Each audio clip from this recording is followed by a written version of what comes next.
Haïti, insécurité, les gros efforts du gouvernement. Le Conseil de sécurité des Nations Unies, par la résolution 841, avait mis en place un embargo sur l'armement contre Haïti le 3 juin 1993. Les sanctions ont été allégées en octobre 2021. Les sanctions ont été allégées en octobre 2021. Haïti pouvait désormais importer des États-Unis des M14 et des M1, mais pas des armes de guerre à longue portée comme le M50 et le T65. La contrebande d'armes, une nécessité. Quoi qu'assoupli, l'embargo sur les armes est maintenu. L'État haïtien doit-il alors compter sur la contrebande pour alimenter les unités spécialisées de la police nationale d'Haïti et les forces armées d'Haïti? Mais pourquoi l'État serait-il obligé de contourner l'embargo américain pour s'approvisionner en armes de guerre? Au Palais national, lors de la 5e édition du dialogue communautaire, le dimanche 9 août 2020, le Premier ministre Joseph Jout avait publiquement fait comprendre à l'ex-DG de la PNH, Normil Rameau, que les actes de banditisme sont majoritairement perpétrés avec des armes légères et de petit calibre. Donc, l'État n'aurait pas intérêt à recourir à la contrebande d'armes. Alors pourquoi n'a-t-on jamais arrêté des trafiquants d'armes? Les différents gouvernements qui se sont succédés tirent-ils profit de ces activités donc illicites? Avant 2004, il est rapporté qu'un ex-président de la République a décidé à réussir ou à échouer avec le peuple, avait légalement importé des armes pour se protéger contre le spectre de coup d'État. De sa précieuse boîte se trouvaient illégalement des bazookas devant l'éliminer. Le trafic d'armes est surprenant. Perte totale du contrôle du territoire. On serait tenté de dire que c'est un État failli, qu'Haïti est un territoire de transit, mais on admettra que le chef du gouvernement, Joseph Jout, déploie de gros efforts. Récemment, il a pris des mesures pour empêcher l'arrivée d'armes et de munitions dans la douane de Saint-Marc, un port officiel. Nous ignorons si cette disposition a porté fruit. Mais que se passe-t-il dans les ports clandestins? Qu'en est-il des chaloupes et des voiliers qui récupèrent le soir très facilement la marchandise illicite pendant que l'État se repose? Le dernier gros effort déployé par le chef du Conseil supérieur de la police nationale pour combattre l'insécurité, c'est le lancement du groupe de travail autour de la stratégie nationale de désarmement, démantèlement, réinsertion et réduction de la violence communautaire. Ce groupe travaillera en vue de répondre aux besoins actuels de sécurité, garantit le Premier ministre Robinson d'Haïti, donc pour l'éditorial de ce mardi 13 avril 2021. Je vous rappelle le numéro de téléphone de M. d'Haïti, c'est le 31 55 43 25. Donc si vous souhaitez continuer à faire des commentaires, ou du moins partager des commentaires avec Robinson d'Haïti, donc sur l'éditorial de ce mardi 13 avril 2021, ou du moins sur les différents éditoriaux donc, de l'émission Matin Débat, vous pouvez toujours contacter Robinson d'Haïti au 31 55 43 25.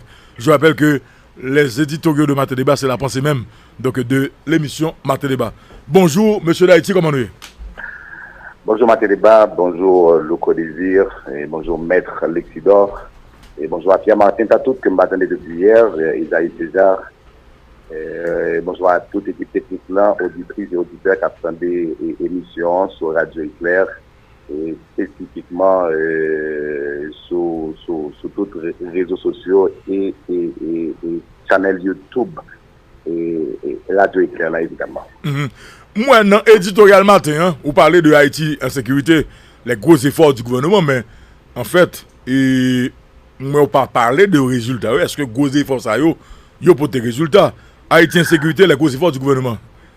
Bon, je ne vais pas faire un procès d'intention et je ne vais pas précipiter tout parce que nous connaissons que le gouvernement fait de gros efforts. Et franchement, c'est de gros efforts que vous voyez. Et nous connaissons que le Premier ministre prend disposition pour lui détenter. Mais Mounba est gros ça, non, et monsieur d'Haïti. Ce sont de beaux efforts. Nous sommes capables de questionner les résultats, mais ce sont de beaux efforts. Okay. Imaginons qu'il y a des gens qui payent droit pour tenter et véhicules, ils demandent pour détenter, ils fait. Ce n'est pas le gouvernement qui a fait de gros efforts. C'est toute population qui a aidé le gouvernement à faire de gros efforts, évidemment. Et peut-être nous devons questionner les résultats, mais il y a de gros efforts. Mais je veux dire, nous, bon, je ne vais pas dire recrudescence des actes d'insécurité. De toute manière, nous en plein en insécurité dans le pays. Et tous les actes qu'a fait là, je veux dire, nous avons fait avec des séries de grosses armes et parfois c'est des armes de guerre. Mais nous songeons que c'est un embargo sur l'armement contre Haïti que le Conseil de sécurité des Nations Unies et par la résolution 841 qui prend le 3 juin 1993. Les sanctions ont été allégées, ont été plus ou moins assouplies en octobre 2021. Donc Haïti est capable désormais importer M14, M1, mais pas capable d'importer des armes de guerre à longue portée, tant qu'au M60 ou bien T65. Mais qu'on y a là, si Haïti n'est pas capable d'importer des armes de guerre à longue portée, la posé une question pour qu'il y ait une circulation de toutes les armes de guerre en Haïti. Donc, ça fait nous poser la question, est-ce que la contrebande d'armes, est-ce que c'est une nécessité, je vais dire. Très bien. Ma vie dit très sincèrement, Loco, que c'est pas une nécessité. C'est pas une nécessité pour l'État. C'est peut-être une nécessité pour des chefs de gang, pour des bandits. Parce que si on a des armes là, comment le faire entrer? Parce que grand bagot soit armement contre Haïti. Comment toutes les armes de guerre ça faire entrer? C'est clair. Même si un bagois a assoupli, mais nous connaissons un bagois Kimbi de toute manière. Est-ce que l'État lui-même a besoin de gros armes de guerre pour combattre l'insécurité, que ce soit à travers la police nationale d'Haïti ou bien les forces armées d'Haïti? Nous songeons que, évidemment, moi, je connais très sincèrement que l'État n'a pas d'obligation pour passer par des voies contournées pour gagner des armes de guerre. Parce que dans le palais national, nous songeons ça très bien, lors de la 5e édition du dialogue communautaire, c'était le dimanche 9 août 2020, en présence de la République, en présence du président de la République, Jovenel Moïse, Premier ministre Jout, il y a qui dit vexé en CDG PNH Normil Rameau, mais il était vraiment remonté brutal et en CDG PNH, il était vraiment balle et en fait, m'a dit réviser Kaïl complètement. Parce que nous songeons ça très bien, locaux. Le Premier ministre a dit majorité acte de banditisme qui fait dans le pays, c'est avec des armes de poing que vous faites. Ils n'ont pas fait avec des armes de guerre qui a fait matériel, qui a fait moyen à parler là. Donc, on police qui a 25 ans, c'est pour un petit monde qui est lié, donc il est capable de combattre la sécurité, sous l'insécurité. Si on gagne pour faire un travail au pas d'appel, c'est démissionner. Dans le pays, nous sommes pas de ça, c'est nomination et révocation ou bien démission. Nous sommes ça très bien. Très bien. Alors, l'État n'a pas aucune nécessité pour l'État faire et pour l'État entrer dans la contrebande d'armes, pour les armes nécessaires pour combattre Bandio, et Bandio a des armes de guerre dans mes eaux. Nous savons très bien tout que dans l'église adventiste du Kenya, parce que son mari était live, côté monsieur a entré, il kidnappé pasteur, il kidnappé l'autre monde qui est dans l'église là, mais nous savons qu'il qualité arme qui n'a mêle.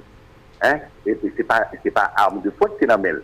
Donc l'État n'a pas de nécessité lui-même. L'État dit, l'État à travers le Premier ministre Joseph Jout, il dit toutes les actes faites dans le pays, c'est des armes de poing, majoritairement. Donc l'État nous estime, nous pensons évidemment que l'État n'a pas vraiment besoin des armes de guerre. Il n'a pas besoin de toi la contrebande d'armes et pour lui gagner de grosses armes pour combattre l'insécurité. C'est-à-dire, si un bandit a circulé avec des armes de guerre, je ne dis pas, pas dit la police du tout à faire face avec eux. Et c'est ça privé dans le village de Dieu là. Mais nous constatons tout, il y a un M60 qui était en bas dans le village de Dieu, et c'est la police qui était gagne. Si il y a un embargo sur l'armement contre Haïti, comment faire des policiers qui sont entrés avec un M60? Ça, c'est des questions. C'est des questions. Par contre, côté aux jeunes, peut-être que c'est des policiers à titre individuel qui t'ont acheté M60 là et par voie de contrebande ou mon comme ça. Même penser que c'est pas l'État qui baille pour ça M60 là parce que gon embargo. Donc l'État tout pas intéressé, il y a des armes de guerre pour combattre l'insécurité, pour combattre des bandits qui ont des armes de guerre dans mes yo. Donc là, il est clair que donc public dans ça que nous avons là comme phénomène de banditisme et que zam la police a gain là, donc il pas qu'à répondre face à donc bandits ça. Donc de toute façon, j'en dis là donc la contrebande donc des armes, il vient en nécessité donc pour l'État haïtien. C'est peut-être une nécessité parce que de toute manière, si ça me saute tout à l'heure là, il y a des policiers qui entrent dans le village de Dieu avec M60. Oui. Côté de Johnny. Oui. C'est la contrebande. Sous marché à venir. D'accord. Sous marché à venir. D'accord. Et c'est ça fait nous poser question ça, le coup, pour qu'ils ne pas jamais arrêter les trafiquants d'armes. Jusqu'à présent, pourquoi tu as arrêté un trafiquant d'armes? Très bien. Ok. Et le dernier gros effort débarqué par le chef du Conseil supérieur de la police nationale d'Haïti et pour combattre l'insécurité, c'est le lancement du groupe de travail donc qui c'est SNDDR-RVC. Quel résultat vous pensez nous capables d'attendre de groupe de travail ça? Bon, peut-être qu'elle a bien résultat, et peut-être après le jour ou bien après le mandat de Jovenel Moïse. Parce qu'il faut attendre, et il ne faut pas trop presser. Construction antigène difficile, mais avant que nous arrivions à lancement groupe de travail ça, nous avons songé qu'il y a des dispositions qui étaient prises à niveau port Saint-Marc là, qui sont pas officielles. Pour armes pas entrer, pour munitions pas entrer.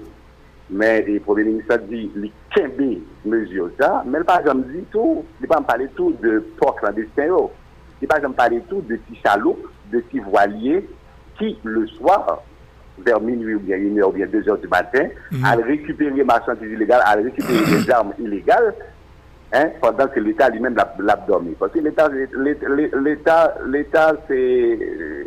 travaille en pile, l'État a besoin de repos. Le soir, il y a des chaloupes, il y a des voiliers, possiblement, entre minuit, 1h, 2h du matin, qui a récupéré les marchandises. Écoutez, que des contrôles qui fait dans Port Saint-Marc qui ne sont pas officiels, quand même, les voiliers, les petits chaloupes, il y a des travailleurs à le faire, il y a récupéré les marchandises là, il y a récupéré les armes illégales pour peut-être porter le bail que il doit porter. Donc mais quand même nous admettons que son gros travail pour le ministère fait, il y a un contrôle la fait au niveau du port de Saint-Marc, mais après ça chaloupe voilier qui doit faire ça ouvler, porter les armes dans le pays et faire tout ça ouvler. Et puis le dernier gros effort déployé par le chef du Conseil supérieur de la police nationale et le Premier ministre Joseph Jout fait pour combattre l'insécurité, c'est le groupe de travail ça pour stratégie nationale de désarmement, démantèlement, réinsertion et réduction de la violence communautaire. Ça où il est SNDDR-RVCA. Le Premier ministre va nous garantir que le groupe ça a travaillé aux besoins actuels de sécurité. Grand pile bagaille, grand pile mesure qui prend pour combattre l'insécurité. Maintenant, il n'est que d'attendre. Il faut attendre les résultats. Il faut attendre les résultats. Mais les trafiquants d'armes aux Amzoula, il y a d'autres voies contournées pour porter des armes dans le pays, pour continuer pour alimenter la criminalité. Donc, ces mesures-là, nous sommes capables de questionner les résultats, mais il faut que nous demandions très sincèrement est-ce que le Premier ministre a été dans un cadre formel, ça, les ports officiels, et puis négliger toute l'autre voie contournée que bandits sont capables de prendre pour mener les armes dans le pays, pour alimenter la criminalité. Merci en pile, M. Robinson d'Haïti. Merci infiniment, Loco. À demain. D'accord, à demain. Mardi 13 avril 2021, donc l'éditorial de Martin Débat pour les commentaires. Donc, vous êtes capable de toujours contacter M. Robinson d'Haïti au 31 55 43 25. OK.